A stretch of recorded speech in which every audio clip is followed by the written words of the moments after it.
So just how far can the chip rip carry this rally? Guy, market's saying there's enough to go around for everybody. It's great to have you, obviously, number one. Number two, I had been trying to unsuccessfully, I think collectively we have, try to make a bullish case for Qualcomm just on valuation alone. And this is a stock, I know you know this, made its all-time high in May of 2024. It's been trading horribly ever since. Now, it has held an uptrend line that's been in place for the last 6 years if you want to go back and look. However, this might be exactly what the company needs in order to get the valuation I think it deserves. You just put a market multiple on this stock, and it should be trading new all-time highs. What does that mean for the broader I don't know if it's going to be a rotation out of some of the higher flyer names into Qualcomm, but I think this Qualcomm news, despite there's no real, I don't know, meat around it, makes a lot of sense in terms of revaluing the stock.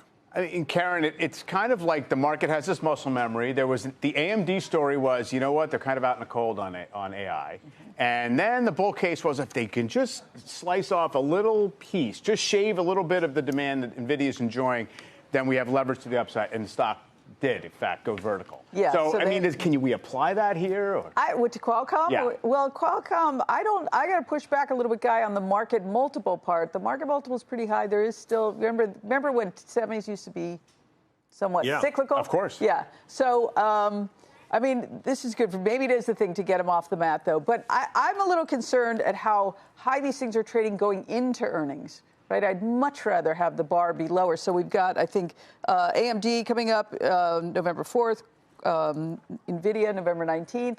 I'd much rather be off of a lower base. And I think what happens is if the first one comes out great, they'll all trade up. And then the bar is that much higher for whoever comes out next. I'm a little bit concerned. I'm long, but I put some collars on. And just to put some numbers on, I mean, before the move today, Qualcomm was at like 14 times forward earnings. S&P's at 22. You know, you could go up from there in terms of what the NASDAQ is trading at. Yeah, the Qualcomm thing's not about valuation. It's about sentiment. It's about, investors finding other places to express this view. But I think it's really important to kind of drill down a little bit. So if they gain $200 billion in $20 billion in market cap just today on this announcement, they are basically getting an order for 200 megawatts. Okay, 200 megawatts is 3%, okay, it's like literally 3% of a gigawatt, okay? And so when you think about this, like AMD got a 4.5 gigawatt compared to that, order, and it's going to a Saudi company. I mean, this is like nonsensical in a way. It's great if they have a product that real customers want to buy. I don't think this kind of suggests that by any means, but listen, get after it. Like, everybody should get in on the game. It does speak to there's going to be pricing pressure. How do you compete with an NVIDIA? You underprice them. That's what AMD is doing. So the more competition that comes in is probably the harder it is for NVIDIA if you look out a year or so.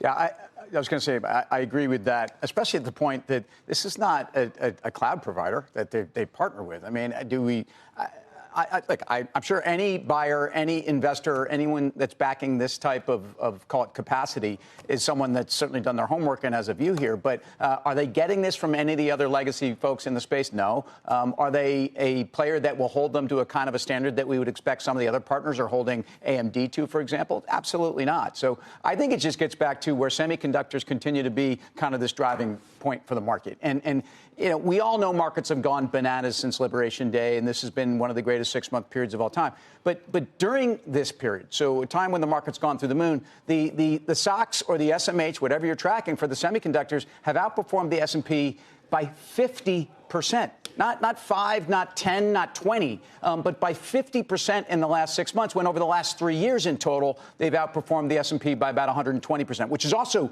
very impressive and where you've wanted to be. But it does tell you just how powerful this is. And I don't think we're late on it. Yeah. I really don't. And I think investors feel that way, too. I mean, you can almost sort of read the market's mind in a sense. You talk about a $20 billion gain in market cap from Qualcomm. I mean, how adorable is that when NVIDIA is at $4.5 trillion, right? I mean, and it's a $2 billion order, essentially. They didn't kind of map this out. So you're getting a multiple, just do the math of that on revenue that they have not received yet. And that is the story about Oracle. That has been the story about AMD. And so the fact that the market is willing to value these revenues that have not actually been taken on yet is, and there's execution risk too. Like, this is a company that's deploying this first thing. We remember Hopper. There were bugs in it. There were delays. Blackwell. There were bugs in it. There were delays. So at the end of the day, these companies have to execute. Oracle on the cloud side, oh my goodness, they were like a distant 5 cloud player, and now they're going to deploy gigawatt after gigawatt of this technology, and globally, it just seems like,